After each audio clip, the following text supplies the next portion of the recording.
What's history's best example of that escalated quickly? The fire of London. 1 second it's just some idiot burning a batch of bread, then the bakery is on fire, then the entire street, then the entire city. A long time ago in China, a captain was leading his men to their new posting. Unfortunately, heavy rain and flooding meant they were going to be late. He asked one of his men, "Woo, what's the penalty for lateness?" "Exactly, it's death, Captain." "I see. And what's the penalty for taking up arms against the government?" So began the Zhejiang uprising of 209 BC, because of rain.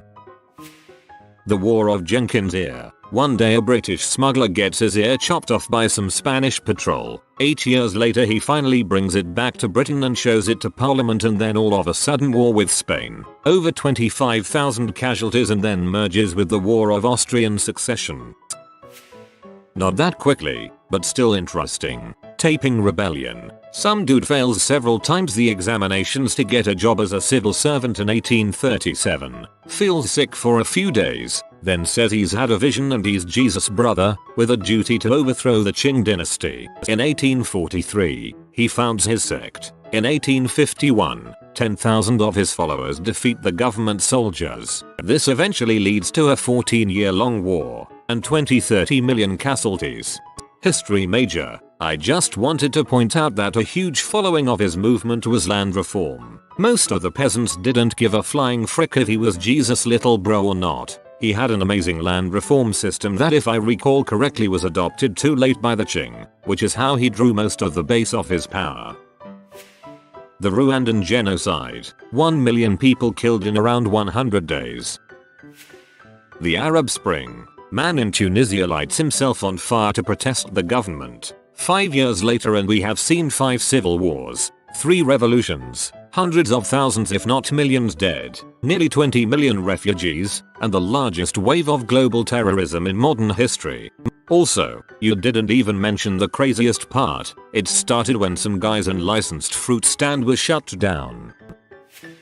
All that stuff belongs to Germany, which just had war declared on by Britain, because Britain was friends with Belgium, who was being trespassed by Germany in order to get to France to kick France's butt, because France was friends with Russia, who was getting ready to kick Austria's butt, because Austria was getting ready to kick Serbia's butt, because someone from Serbia shot the leader of Austria's butt. Actually, he shot him in the head. And Britain is currently friends with Japan, so you know what that means. MP3 is an audio file format. MP4 is an audio and video file format. The MP5 is a submachine gun.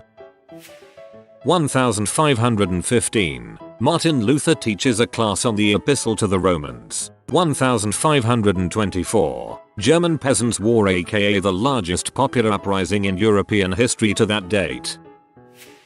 In 1859, the US and UK almost went to war because one farmer shot the trespassing pig of another farmer. The British sent 2,000 troops and warships after the Americans sent infantry and artillery under the command of one George Pickett, who swore that he would make a Bunker Hill out of it. A British admiral was ordered to land troops and engage the Americans. He refused to do so. This all took place without the respective governments in London and Washington even knowing about it, and when word reached them about what was taking place, they immediately sought to resolve the issue. In 1945, the first nuclear bombs dropped on Japan. A little over 10 years later, we had enough nukes to destroy the world, and the peace was kept through mutual assured destruction. Like crap, we have barely enough uranium for this bomb. Oh, we can use plutonium for the other. Hey guys, check out how fast we can make plutonium. Whoops, now America has 10,000 nuclear weapons. The spread of Islam. Founded in 610, in 100 years they would control everything from Spain, North Africa, all of Arabia, all of the Middle East and former Persian holdings, and the Indus region of India. It slowed down for a while after that, but by 1450 Islam had spread to nearly all of the Imperial Eastern Roman territories, all of northern India and Indonesia, and everything down to the equator in Africa. Much of that slow period is referred to as their golden age. The space race. 1957. Russia puts the first artificial satellite into space. 1971. Dudes riding dune buggies and playing golf on the moon. The 12th of April, 1961, a guy goes to space for an hour and a bit in a capsule that we get rid of. The 12th of April, 1981, we send 2 guys to space in a plane that can seat 7 for 3 days. And we can use the plane again. The collapse of the Berlin Wall. Basically, some East German official mistakenly said, "Oh, you can cross now." Thousands of people started doing so even though they weren't supposed to be allowed. But when it came to it, no one would order the soldiers to start shooting everyone. So thousands pushed their way through, and then thousands more started physically tearing it down from both sides. Kind of symbolic of the nearly as quick collapse of the rest of the Iron Curtain. Irish nationalism in 1916 went from a majority of the population wanting home rule achieved peacefully to the majority wanting full independence through any means over the space of a few weeks. Due, in no small part, to the brutality with which the British government dealt with those involved in the Easter Rising. Seems that Vesuvius is having a bit of a rumble today. Citizen of Pompeii, 79 AD. One of my favorite comedians has a good example. I think lazy writing is saying one thing led to another. Like this: Adolf Hitler was rejected from art school as a young boy. One thing led to another and the United States dropped an atomic bomb on the sovereign nation of Japan. Some guy didn't like another guy's art. Yada yada yada. Japan is missing 2 cities now. The 5th of June, 1944. No allies on the Normandy beach. The 6th of June, 1944. 160k soldiers on Normandy beach. February 1917, Russian women demand the Tsar provide more bread for the people. April 1917, Germans bring Lenin via train back to Russia. November 1917, October Revolution begins. Monarchy to communism in less time than the gestation period of a baby. Well, there was also the February Revolution that effectively deposed the Tsar, making the country a nominally constitutional monarchy. So, everyone's saying stuff like World War I, but there was a rebellion in China called the Rebellion of the Seven States. Let's get a little bit of Chinese history out of the way here. In this time period, China was split into multiple states, each ruled by a prince, who was one of the emperor's relatives. However, there was a central government that sort of controlled it all, ruled by the emperor. Now, one of these states, Wu, controlled by the emperor's cousin, once removed Liu Pai. This state of Wu was growing powerful and rich, so the emperor had sort of a shaky relationship with his cousin. So the emperor was playing an ancient Chinese board game with Liu Pai's son, when crap got intense over the match and the emperor chucks the board at the son, killing him. Google it if you don't believe me. Well, what do you know? Liu Pai now hates the emperor with a passion. Our dear emperor wants the central government to be powerful, and in order to stifle the increasing power of the states, he carves out land from multiple princes. They don't really like that. Liu Pai uses as an excuse, and convinces 7 of the states to go into a full-on rebellion against the emperor. However, it burned fiercely at the start, but within 3 months the rebellion got defeated.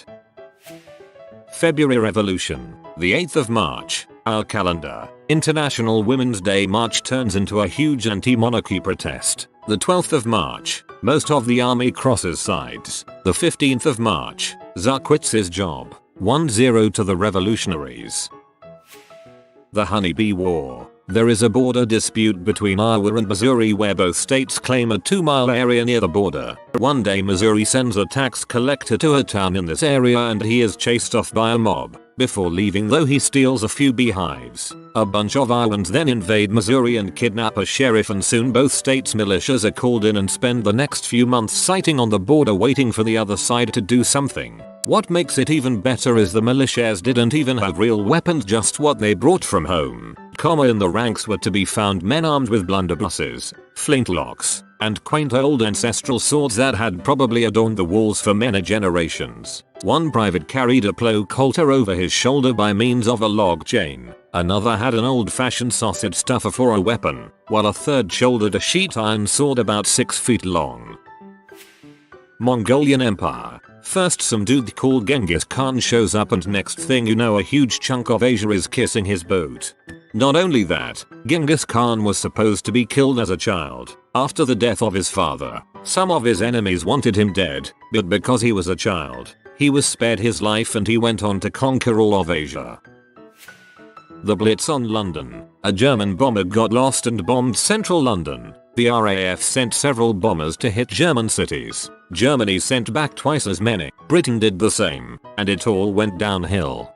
You could say that for the bombing campaigns throughout World War II. US carrier with a dozen bombers flies to Japan and hits a few targets and then some don't even make it back. Years later, most of Japan is destroyed. Humans can't fly, pretty much everyone, for countless centuries up until somewhere in the 18th century. That's not flying, that's floating. Pretty much everyone from then to the 20th century. Holy crap, I'm flying. Some guy in the 20th century. I'm on the freaking moon. Some guy in the 20th century. Maybe not fast, but Ivan the Terrible, Tsar of Russia, gets mad at his daughter-in-law over her dress, beats her, possibly causes a miscarriage. Ivan's second son, also Ivan, gets mad, attacks daddy. Daddy kills him. Also Ivan now dead. When Ivan dies, the throne goes to his crappy son Fyodor, who dies childless, ending a 700-year-old dynasty and spurring on the time of trouble, during which time a third of the population died, mostly due to famine. Not exactly a quick escalation, but going from you're not wearing that dress to millions dead is a heck of a ride. The story of Vernon, Florida, aka Nub City. The legend goes that sometime in the early 1950s an insurance claim was made on a lost limb, and a $1,000 payout was made. By the mid-1960s at least 50 of Vernon's 700 residents had joined the Nub Club by way of farming accidents, garage mishaps, hunting incidents, and so on. This one small town would account for 2/3 of all claims in the nation. Some would saw off limbs, but most happened by way of shotgun blasts. A trend of intentionally maiming yourself for the insurance payout. Talk about escalation. When that Serbian dude killed the Archduke, next thing you know, Europe is acting a fool. There had been a lot of political tension leading up to that point though. The assassination was the straw that broke the camel's back. It's winter in Portland. I was at a bar until closing time with some friends. Once last call was over, probably 30 or so of us that were still there stumble outside to find that it's been snowing a bunch. We proceed to have an impromptu snowball fight, and it's one of those great random moments in life that you'll remember forever. Anyways, everyone's drunk and the snowballs start getting thrown harder and harder. Eventually someone hits someone else with a chunk of ice. Before you know it, an all-out brawl has started in the middle of the street. A massive street fight is happening. Some giant Samoan guy nicknamed Moose is just pummeling the crap out of one of my friends. His jacket is torn to shreds. Another friend heads to his car and grabs a flashlight out of his trunk and beats the Moose in the back until my friend can get away. But then I crap you not, a car pulls up and a guy jumps out and asks me what side am I on. He jumps in and starts fighting people with no hesitation. Shortly after we hear police sirens in the distance, so my friends and I all take off to our car. But since it's been snowing, we're stuck. So we get out and start rocking the car back and forth until we get unstuck, pile in and take off before the cops got there.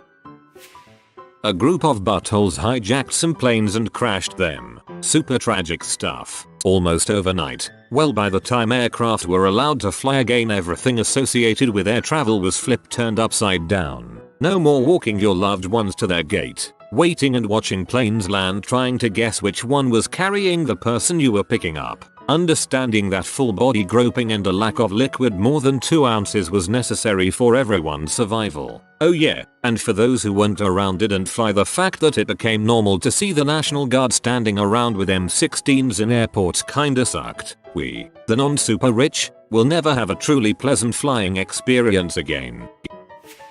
It's not the biggest impact ever, but Leicester City escalated pretty dang fast. From not being in the Premier League, to barely staying in the league, to winning the whole dang thing. That was fun to watch happen.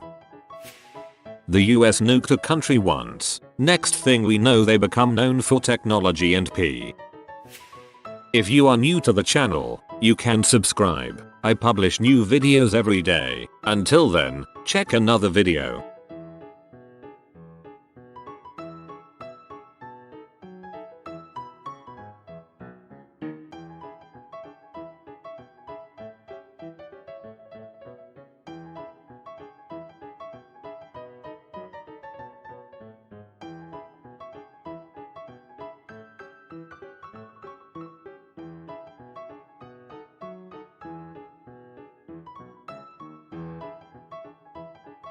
Bye for now.